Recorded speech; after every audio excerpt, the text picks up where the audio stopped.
As Muslims, we have a right to bring up our children in accordance with our beliefs, which have served us over the centuries well.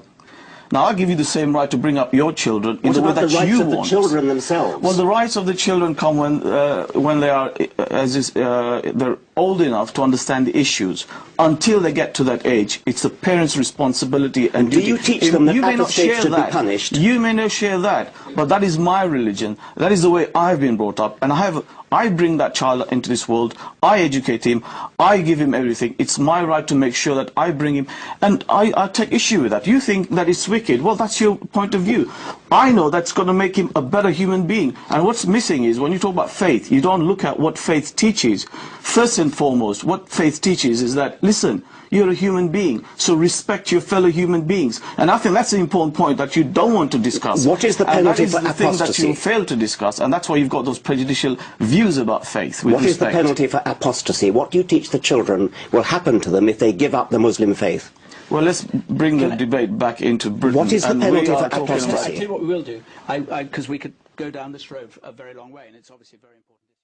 Maryam Namazi was born in Iran before her family left in the wake of the Islamic revolution. You are part of the British Council of Ex-Muslims. I presume that you believe religious principles are not entirely helpful to developing moral values. No, I actually think that oftentimes religious principles are actually quite immoral, to be quite frank. And I think that if you look at examples where girls are sexualized at a very young age, for example, if you look at Islamic schools where they're forced to veil, where they're taught that they're different from boys, where they're not allowed to listen to music, where they're completely segregated, and many such examples like that. I think, in fact, if there is any good morality that comes out of even religious education, it's not because of religion, it's oftentimes despite religion, and it's the result of an enlightenment and a vast social movement for 21st century values that have had an effect on religion as well. Let me bring in, I will come to you in a moment. Let me bring in Mohammed Muqaddam in response to that. I don't want to misreport, but at Muslim schools, the girls are put into a position where they are diminished as human beings. Well, it's often the case where people are ignorant of what goes on in faith schools and Muslim schools. The fact is, our schools are run along a legal lines. They treat both sexes equally, provide them with the best opportunities. So it's often a case of people who have prejudices and ignorance. Mariam? I mean, I think it's typical of Islamic schools and the political Islamic movement to label any criticism a sort of prejudice and thereby racism, thereby trying to make people silent on criticizing it. I think the issues are very clear. I mean, the head of the Islamia school, for example, was quoted in an interview saying that you're born a Muslim, you're always Muslim, you can't leave. And that's things that have been told to me untold times for having renounced religion and Islam. There is threats, there is intimidations. Just yesterday, a 16-year-old girl was killed by her father for refusing to wear the veil.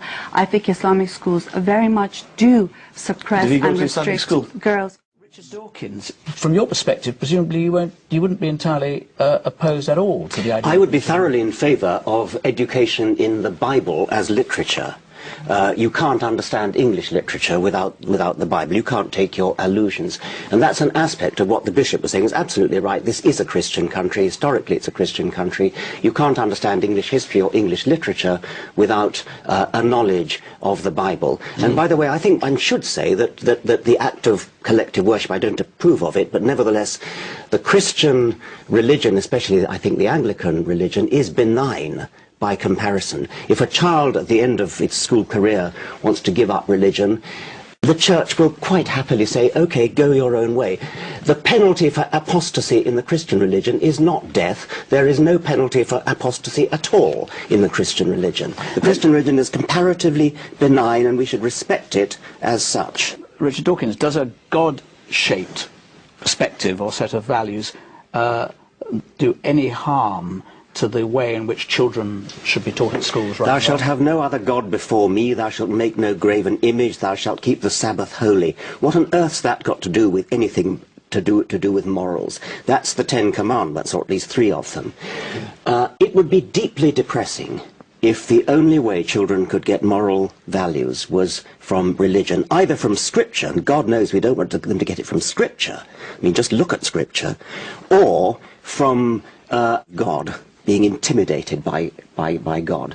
Anybody who is good for only those two reasons is not really being good at all.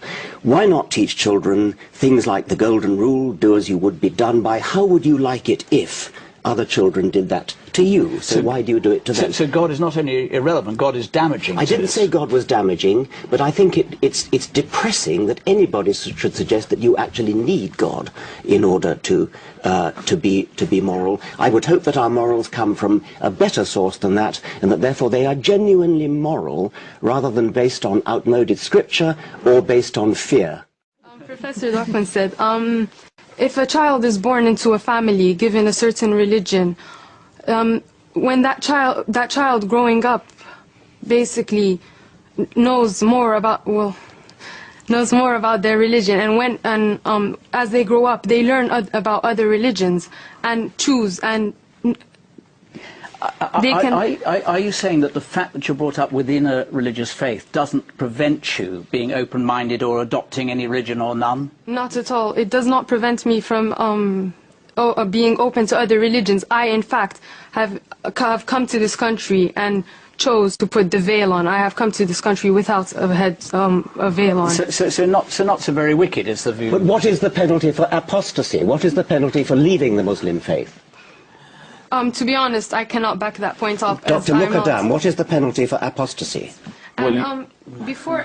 We keep coming down this apostasy. Well, give us a quick answer on what is the penalty for apostasy, and then we'll come and do it. You very well know, if it's an Islamic country, then the Sharia is very clear.